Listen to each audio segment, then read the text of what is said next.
स्तनपानमा उपयोगी cradle hold spoken ट्युटोरियलमा तपाईको स्वागत छ। यो ट्युटोरियलमा हामी यी कुराहरू सिक्ने छौं। स्तनपान गराउने आमाले बच्चा समाउने सही तरिका, स्तनपान गराउनु अघि आमाले गर्नुपर्ने तयारी र क्रेडल होल्डका चरणबद्ध प्रक्रियाहरू।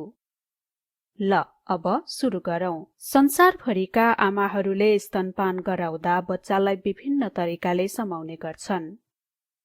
अघिल्लो ट्युटोरियलमा चर्चा गरे जस्तै स्तनपान गराउँदा बच्चा बोक्ने सबैभन्दा उत्तम आसन भनेको स्तनपानको पूरा समय आमा र बच्चा दुवैलाई अप्ठ्यारो नपर्ने आसन हो, जसमा आमाको स्तन बच्चाको मुख भित्रसम्म पुग्छ र बच्चाले पर्याप्त दूध पाउँछ। अब क्रेडल पकड नामक एउटा यस्तै तरिकाको बारेमा जानकारी लिऊ। स्तनपान गराउनु अघि आमाले साबुन पानीले आफ्ना हातहरू धुनुपर्छ र ओबानो पार्नुपर्छ। त्यसपछि आमाले उमालेर चिस्याएको 1 गिलास पानी पिउनुपर्छ। स्तनपान गराउने आमाहरूले प्रतिदिन औसत 750 देखि 850 मिलिलिटर दूध उत्पादन गर्छन्, त्यसैले उनीहरूले प्रतिदिन धेरै पानी पिउनुपर्छ। अब आमाको आसनको चर्चा गरौं। आमा भुइँमा वा खाटमा पलेटी कसेर बस्नुपर्छ अथवा एउटा कुर्सीमा बसी समतल भुइँमा टेक्नुपर्छ। कुर्सी एकदमै अग्लो भएर खुट्टा भुइँमा पुगेन भने भुइँमा एउटा सानो मेच वा तकिया राखी खुट्टा राख्न सकिन्छ। ढाडको समस्याबाट बस्दाखेरि आमाको ढाड सिधा हुनुपर्छ। उनका काँधहरू माथि उठेको वा बाङ्गो नभई लचिलो हुनुपर्छ र यो आसन स्तनपान गराउने पूरा समय लागू हुन्छ। आमाले बच्चालाई स्तनपान गराउन चाहेको स्तन बाहिर निकाल्नुपर्छ, साथै स्तन भित्री वस्त्र वा चोलोले कसिएको हुनु हुँदैन। आमा आरामपूर्वक बसेपछि बच्चालाई आमा भएको ठाउँमा लग्नुपर्छ।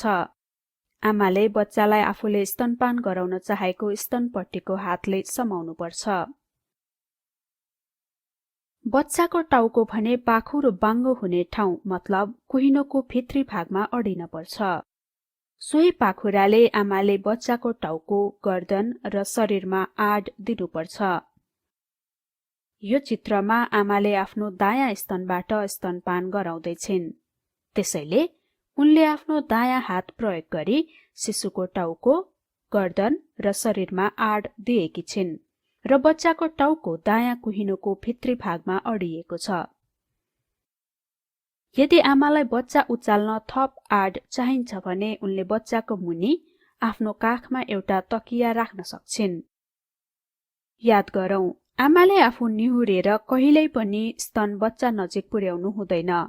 यस्तो गर्दा उनलाई असहज महसुस हुनको साथै ढाडको समस्या हुन सक्छ।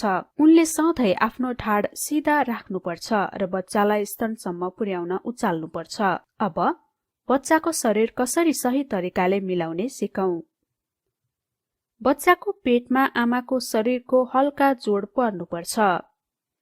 उनीहरूको शरीरको दूरी कम भएमा बच्चालाई आमाको स्तनसम्म पुग्न कम दुःख गर्नुपर्छ र यसले गर्दा बच्चाले स्तन भित्रसम्म च्याप्न सक्छ। अनि दोस्रो महत्त्वपूर्ण कुरा भनेको बच्चाको शरीर कुन दिशामा मिलाउने हो।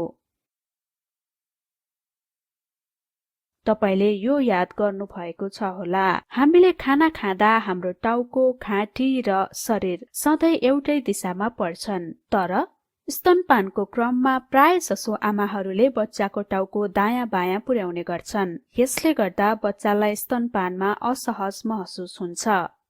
स्तनपानको क्रममा बच्चाको टाउको, घाँटी र शरीर सधैँ एकै दिशामा हुनुपर्छ। यसले गर्दा बच्चालाई दूध निल्न सजिलो हुन्छ।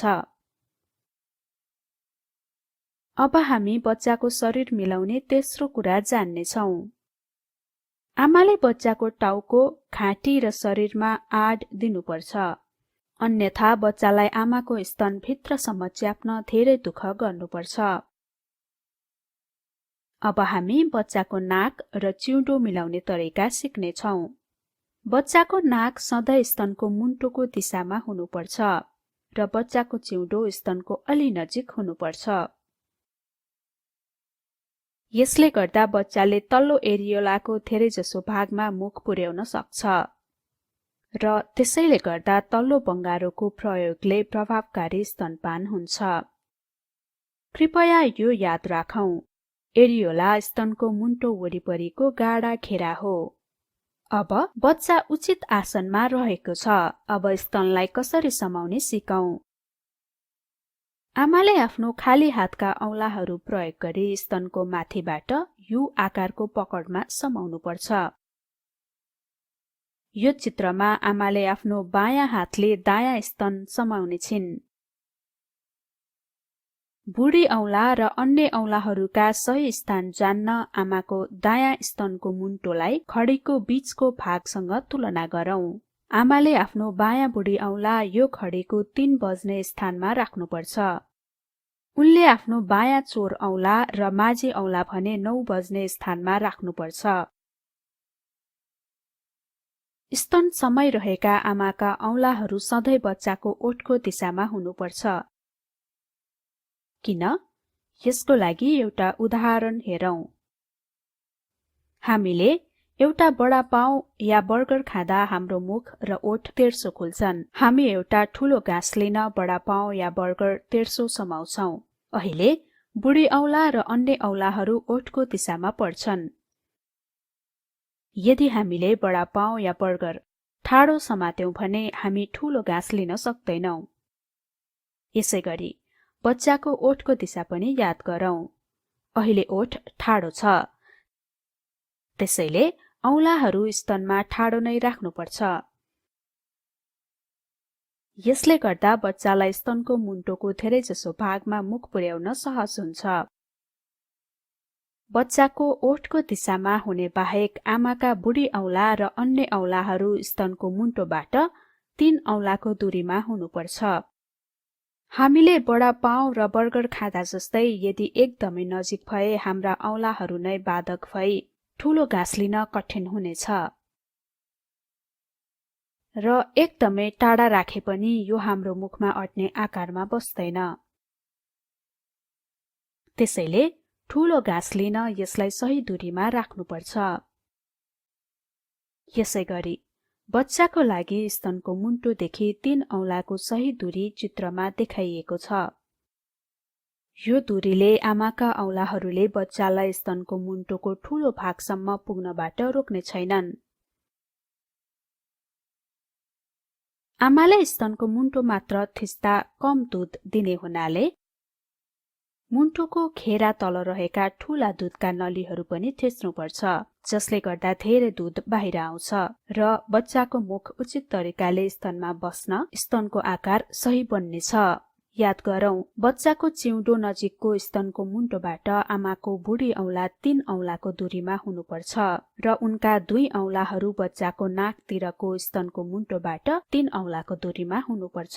अब फेरि बडा पाउ र बर्गरको उदाहरण हेरौं। बडा पाउ या बर्गर राम्ररी समातेपछि हामी ठूलो घाँस लिन अलिकति थिच्ने गर्छौं। त्यसैगरी आमाले आफ्नो यू आकारको पकडले स्तनमा हल्का थिच्नुपर्छ। यसरी बच्चालाई स्तनको तल्लो एरियोलाको ठूलो भाग मुखमा लिन सजिलो हुन्छ। तर याद राखौं, आमाले आफ्नो स्तन उल्टो भी आकारमा थिच्ने हुँदैन। भी आकारमा थिच्नाले स्तन खोचिने र बच्चाले मुन्टो मात्र चुस्न पाउनेछ। साथै स्तनमा थिच्दाखेरि सबै औंलाहरूको बराबर जोड पर्नुपर्छ। नत्र भने स्तनको मुन्टो दायाँ बायाँ भई बच्चाको पहुँच भन्दा बाहिर जान सक्छ र बच्चाले स्तनको भित्रसम्म मुख पुर्याउन सक्दैन। याद गरौं, कहिल्यै पनि स्तनलाई थिचेर बच्चा नजिक लग्ने प्रयास गर्नु हुँदैन। सधैं बच्चालाई स्तन नजिक लग्नुपर्छ। अहिले बच्चा क्रेडल पकडमा छ र स्तनपानको लागि तयार छ। सही रूपमा मुख लगाउने तरिका यसै श्रृंखलाको अर्को ट्युटोरियलमा वर्णन गरिएको छ। बच्चाको मुख स्तनमा राम्ररी पुर्याएपछि र यदि स्तन धेरै भारी छैन भने आमाले आफ्नो हात स्तनबाट हटाउनुपर्छ र सो हातले बच्चालाई तलबाट आड दिनुपर्छ। यो अवस्थामा आमाले दुवै पाखुराहरू आफ्नो शरीर नजिक ल्याउनुपर्छ। यसले उनलाई स्तनपानको समयभर सहज महसुस हुनेछ। यसरी हामी यो ट्युटोरियलको अन्त्यमा आएका छौं। सहभागिताको लागि धन्यवाद। नमस्कार।